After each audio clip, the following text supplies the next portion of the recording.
Ada sebuah kaidah sederhana, kalau seseorang itu ingin panen pahala yang banyak. Kita ambil contoh misalnya doa. Kalau ada orang yang sudah kaya, lalu saya bilang kepada ikhwah dan akhwat sekalian, doain dia supaya tambah kaya. Atau ada orang pintar, saya bilang doain dia supaya tambah pintar. Ada orang punya kelebihan fisik, gagah atau cantik, saya katakan doain supaya dia tambah gagah, yang satunya tambah cantik. Kira-kira akan muncul pertanyaan apa dari antum kalau belum tahu? Antum akan mengatakan, untuk apa Ustaz? Orang sudah kaya didoain supaya kaya lagi untuk apa? Bukan lebih baik orang miskin yang didoain gitu ya. Atau orang gagah dan cantik, atau orang yang pintar, bukankah lebih baik orang bodoh yang didoain supaya pintar? Atau ya orang yang memiliki kekurangan fisik dimintain dan doa sama Allah supaya jadi gagah dan cantik? Maka saya katakan memang boleh saja orang yang jelek diminta jadi gagah, orang yang miskin jadi kaya, bisa saja. Tapi yang penting intinya mendoakan orang yang sudah punya kelebihan agar Allah lebihkan lagi. Sebenarnya secara syariat kita sedang mendoakan diri kita kepada Allah Subhanahu wa taala. Karena Nabi SAW telah bersabda dalam hadis, kalau seandainya seseorang mendoakan ya saudaranya muslim apa saja kebaikan, ya Allah berkahi kekayaannya, ya Allah berkahi kegagahannya, kecantikannya, kepintarannya, tambahkan buat dia Allah, maka malaikat di atas kepalanya berkata, walaka mithluhu, kau akan dapat sama, kau akan dapat sama. Jadi sebenarnya kita sedang mendoakan diri kita. Karunia dari Allah Subhanahu wa taala, Allah meminta kita agar tidak cemburu dengan orang, tapi kita malah mendoakan kebaikan. Ternyata itu kata kuncinya agar kita mendapatkan apa yang dimiliki oleh orang itu. Seperti itu kurang lebih. Jadi jangan dibalik, jangan malah hasud, jangan malah jengkel, iri, dengki dengan orang yang punya kelebihan. Tidak, doain dia, gitu kan? Doain dia. Begitu pula sebaliknya, jangan doain orang keburukan, benci dengan tetangga, ya Allah matikan. Malaikat bilang apa di atas kepalanya? Walaka mithluhu, walaka mithluhu, kau dapat sama, kau dapat sama, gitu kan? Loh iya, bisa dia mati duluan sebelum tetangganya, kan gitu. Jangan doain keburukan orang lain. Dan dalam Islam selalu disuruh hati kita bersih, selalu niat yang baik lah ya, enak saja hidupnya. Kalau ada orang berbuat jahat dengan kita, lalu kita doakan untuk dia kehancuran, ghibah, fitnah, ngambil hak kita, ya Allah matikan dia, putuskan urat sarafnya. Apalah kalau orang misalnya dendam karena haknya diambil, bolehkah? Dia terzalimi, boleh. Tapi pada saat orang itu Allah berikan betul, diputus urat sarafnya, Allah matikan, udah selesai, terbalaskan jengkelnya dia. Baik, setelah itu kita dapat apa? Enggak ada. Belum tentu bahkan hak kita kembali dari dia. Tapi kalau orang berbuat jahat, kita katakan, ya Allah berikan dia hidayah, buka hatinya supaya dia merasakan iman, berikan dia ilmu-ilmu syar'i kepadanya. Mudah-mudahan dengan begitu ya Allah dia bisa mengembalikan hak-hak saya. Lalu Allah berikan dia hidayah, dia kembalikan hak kita, dan selama dia jadi baik sampai dia meninggal kita panen pahalanya. Mana yang lebih baik? Gitu kan? Jadi selalu pintunya kebaikan. Bahkan sampai orang punya kelebihan pun depan mata kita doain. Subhanallah, saya lihat ini di teman-teman saya di Saudi sudah satu hal yang seperti ya kebiasaan. Jadi kalau saya lagi telepon teman saya di Saudi ini, alhamdulillah saya lagi buka begini, saya lagi begini. Yang paling pertama itu, semoga Allah berkahi ya akhi, insya Allah Allah pertambah lagi, insya Allah Allah ya lipat gandakan, insya Allah begini, didoain sama dia banyak. Karena mereka faham, oh dengan mendoain itu sebenarnya dia sedang doain dirinya, gitu kan? Hampir semua subhanallah kalau saya temuin, bahkan sudah menjadi kebiasaan dulu di kampus, teman-teman saya di luar kampus kalau ketemu salaman, bagaimana keluarga inti? Oh baik semua alhamdulillah, insya Allah Allah berkahi keturunan inti jadi orang soleh, didoain temannya sebelum pisah, awal ketemu. Itu satu hal yang biasa gitu. Karena mereka faham, mereka sedang mendoakan diri mereka sendiri. Jadi banyak hal manfaatnya. Pertama kita tutup pintu hasud, iri, hati kita jadi sakit itu hilang semua. Kemudian ternyata kita ya mendoakan kebaikan untuk dia, dapat pahala. Kita pun akan dapat seperti apa yang dimiliki orang tersebut. Jadi untuk mendapatkan seperti yang orang milikin, tidak harus mengambil milik dia, tapi doakan dia, bertambah kebaikan itu maka Allah akan berikan kepada kita. Gitu kan? Jadi seperti itu gambarannya. Begitu pula pada saat kita doakan orang keburukan. Begitu pula pada saat kita melakukan satu kebaikan, kita menjadi penyebab orang lain jadi baik. Man dalla ala khairin, kata Nabi SAW, kana lahu mithal ajri fa'ilihi, mengkira yang yanqus min ajri fa'ilihi syai'a.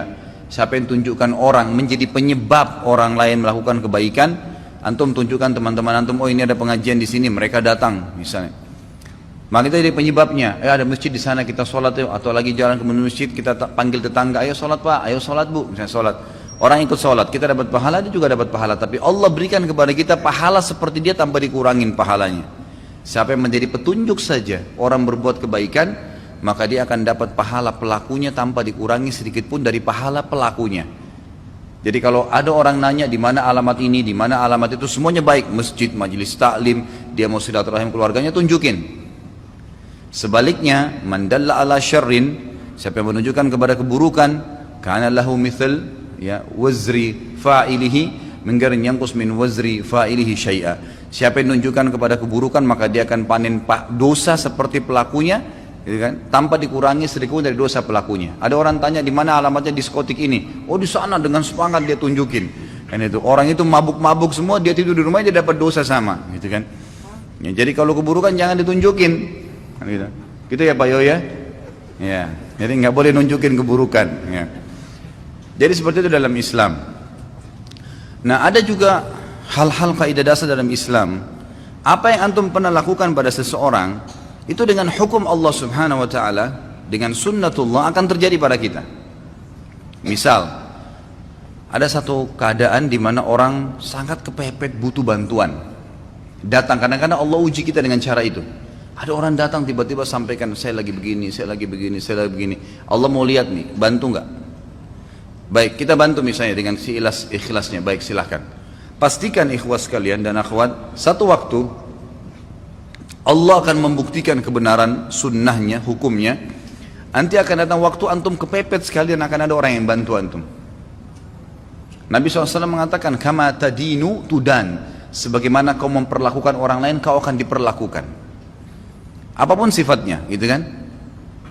Dalam sabda Nabi SAW yang lain apa? Jagalah kehormatan kemaluan kalian, Allah akan jaga kehormatan kemaluan pasangan kalian. Sucikan diri kita, istri kita dijaga oleh Allah Subhanahu wa taala. Kita selingkuh di sana, ini juga selingkuh. Harus hati-hati. Nah, dan berbaktilah kepada kedua orang tua kalian, Allah akan membuat anak-anak kalian bakti dengan kalian. Kata kuncinya itu. Ternyata sebagaimana kita memperlakukan seseorang, apa yang kita lakukan, Allah akan balas dengan hal yang sama. Tadi itu contoh kebaikan, gitu kan? Menjaga kemaluan dari yang haram, bakti dengan orang tua, bersedekah, kebaikan-kebaikan yang kita kerjakan.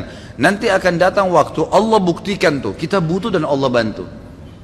Ada orang pernah utang, dia bilang saya nggak mampu bayar, ya sudahlah saya maafin. Pastikan satu waktu antum akan punya keadaan nanti di mana mungkin lagi belanja di toko orang, kalau antum nggak punya utang, udah nggak usah bayar, nggak apa-apa. Digratisin, itu akan datang ya. Bagaimana Allah membuktikan bahwasanya kamu pernah berbuat baik ini, Allah akan balas ya, jazakallah khair.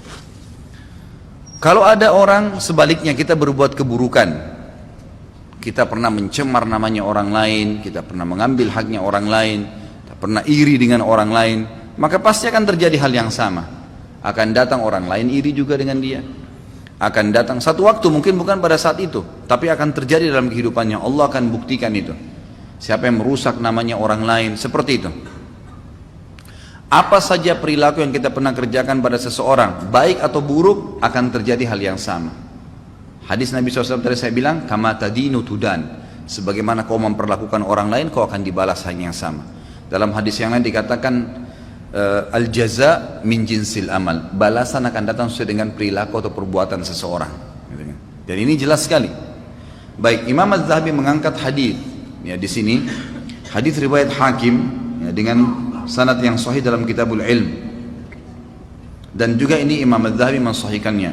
Man akala bi muslimin aklatan at'amahu Allahu biha aklatan min nari yaumal qiyamah. Barang siapa yang memakan harta seorang muslim, niscaya Allah akan memberinya makan disebabkan dari perbuatannya tadi dari api neraka pada hari kiamat. Wa man aqama bi muslimin maqama sum'atin, dan barang siapa yang meletakkan seorang muslim pada kedudukan sum'ah. Sum'ah itu memaksanya pada keadaan hanya dia malu, dipermalukan di depan umum. Ya. Aqamahu Allahu yaumal qiyamati maqama riya'in wa sum'ah. Allah pun nanti akan meletakkan tadi si pelaku itu pada kedudukan riya dan sum'ah pada hari kiamat. Dia juga akan dipermalukan di hari kiamat. Dia juga akan diperlakukan pada hari kiamat. Wa man iktasa bi muslimin thawban kasahu Allahu thawban min narin yaumal qiyamah. Barang siapa yang memakai baju seorang muslim, mengambilnya bukan hak dia, maka Allah akan mengenakannya baju dari neraka pada hari kiamat. Riwayatkan Al-Hakim. Kata para ulama, ini adalah pelengkap daripada siksaan bagi seseorang yang tidak sempat taubat di dunia. Kalau di dunia akan datang kepada dia cobaan-cobaan tadi. Dia pernah mencuri, akan dicuri juga dari dia, gitu kan? Dia beli HP tapi uang curian, pasti HP-nya hilang, dicuri juga sama orang lain. Gitu kan? Seperti itu. Dia makan makanan haram, dia nggak sadar, dia pikir dia berhasil, ternyata perutnya akan jadi bermasalah dan sakit. Banyak hal yang datang gitu, di dunia. Itu dia taubat atau tidak taubat akan datang konsekuensi di dunia. Kalau dia tidak taubat, lebih berat lagi, karena di akhirat Allah akan berikan balasan yang setimpal dengan perbuatannya tadi. Dia merusak namanya orang lain, dirusak juga namanya hari kiamat, dipermalukan juga. Dia mau ngambil makan bajunya orang lain, dia juga akan diberikan baju dari api neraka hari kiamat. Jadi begitu terus. Ada contoh hadis waktu kita bahas tentang masalah minuman keras, bab khamr, minuman keras haram, dosa besar awal-awal ya. Apa kata Nabi SAW? Siapa yang minum khamr di dunia, tidak sempat taubat sebelum meninggal, dia tidak akan meminumnya di akhirat. Balasannya ada, gitu kan? Kenapa dikatakan di akhirat? Karena di surga itu ada 4 sungai. Dalam surah Muhammad disebutkan. Salah satunya adalah sungai khamr. Sungai khamr, memang arak itu ada sungainya, tapi tidak memabukkan lagi di surga. Bahkan Allah SWT mengatakan wa khamrin ladzatin lisyaribin. Dan khamr di surga nanti itu sangat lezat untuk diminum, gitu kan? Di sini sabda Nabi SAW, siapa yang minum khamr di dunia, dia tidak akan meminumnya di akhirat. Larangan Allah dilanggar sama dia. Dia tidak sempat taubat sebelum meninggal, walaupun masuk surga kata ulama, di surga dia nggak minum. Dapat fasilitas yang semuanya yang ada, tapi yang ini tidak boleh, dia terharamkan. Mirip juga hadis yang sama, kata Nabi SAW tentang sutra dan emas bagi laki-laki kan. Waktu beliau angkat sutra dan emas, beliau mengatakan inna hadani haramun ala dzukuri ummati. 2 benda ini haram bagi laki-laki umatku.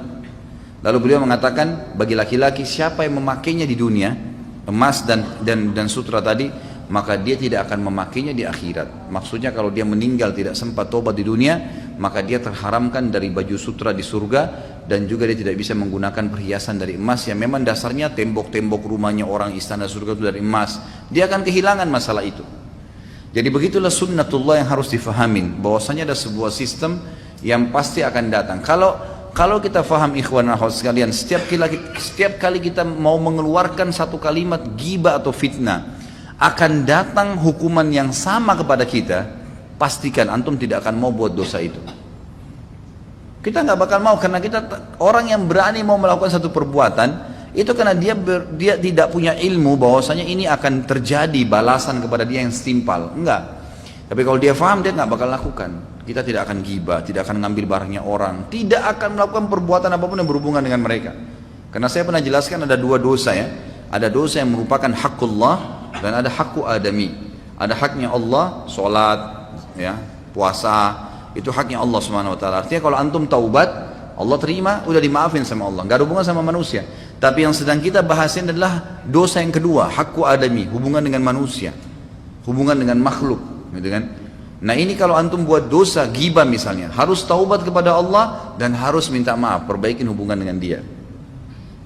Nah ini yang berhubungan dengan manusia ini nggak bisa. Antum kalau yakin sentuh sedikit saja yang bukan barang antum, satu waktu barang antum juga akan disentuh. Bahaya sekali itu.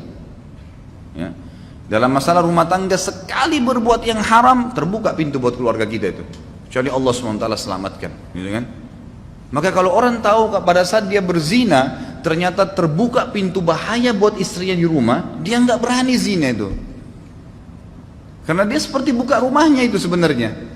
Kan gitu. Kama tadinu tudan, sebagaimana kau melakukan, perlakukan orang lain, kau akan diperlakukan. Bukankah seorang sahabat datang kepada Nabi SAW mengatakan, ya Rasulullah, saya siap jalankan semua syariat kecuali satu, izinkan saya berzina.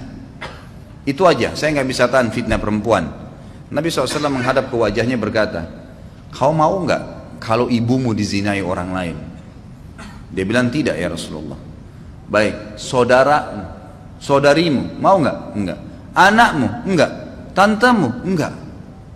Artinya kalau kita lihat ibu kita sedang diganggu oleh laki-laki untuk dizinai, mau nggak kita lihat? Tentu kita nggak mau.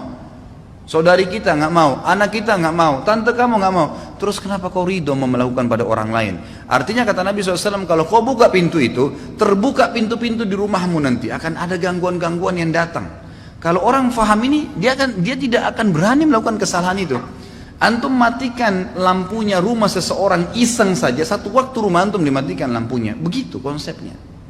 Jadi harus paham, orang kalau paham tentang konsep ini, maka dia tidak akan melakukan pelanggaran kepada manusia siapapun. Tidak usah dilayanin gitu kan. Jangan sampai terjadi, berbahaya. Karena akan terjadi pada diri kita juga.